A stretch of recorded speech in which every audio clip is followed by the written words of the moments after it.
an enduring visual memory in terms of the impact of those exploding pyjamas, Mr. Chair.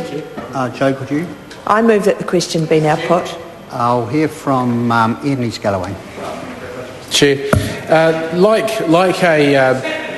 like a bill that we were debating earlier on in the evening, which was that dealt with the tracing of animals, the Trademarks International Treaties and Enforcement Amendment Bill assists New Zealand in developing our position in a 21st century global economy and assists with dealing with both the opportunities and the threats that our existence as part of a global economy actually present to us. Of course, the opportunities of developing our own intellectual property, developing our own particular niche goods and services and being able to export them to markets around the world is of course a very important opportunity for New Zealand, and trademarks and copyrights of that intellectual property and of those goods are important for New Zealand's ability to express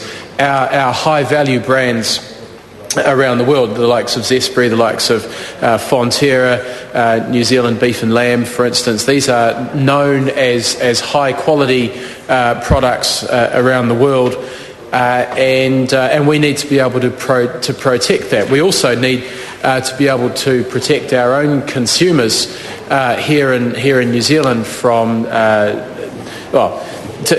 to ensure that they know that when they are purchasing a product that has been imported into New Zealand, that they do know whether they are purchasing the genuine article or whether they are purchasing something which is a knockoff of the genuine brand. And as has been discussed, that's sometimes quite a difficult thing to actually determine whether it's the real thing or not.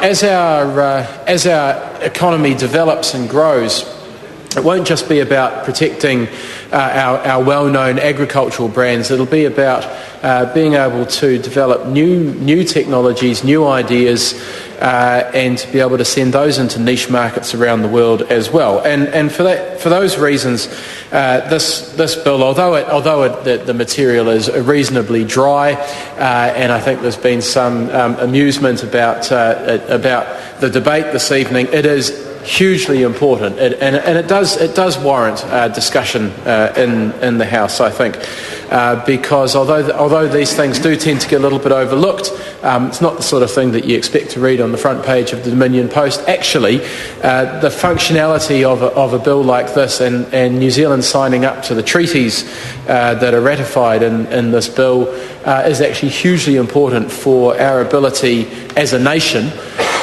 to deal with some of the trade deficits that we are dealing with in this country. The fact that we're still importing more than we export, and our ability to actually go out there and make some money on the world stage that's all embedded deeply in this type of legislation, and indeed the animal tracing legislation that we dealt with earlier on in the night. Mr. Chair, the Labour Party are very much in favour of this bill. It's our pleasure to continue to support it. We hope that commencement occurs in as timely a fashion as possible, and hope that its progress through the House is able to continue. I don't think I have too much more to add to the debate at this point, so I shall take my seat. Mr. Chair. Tim McIntyre.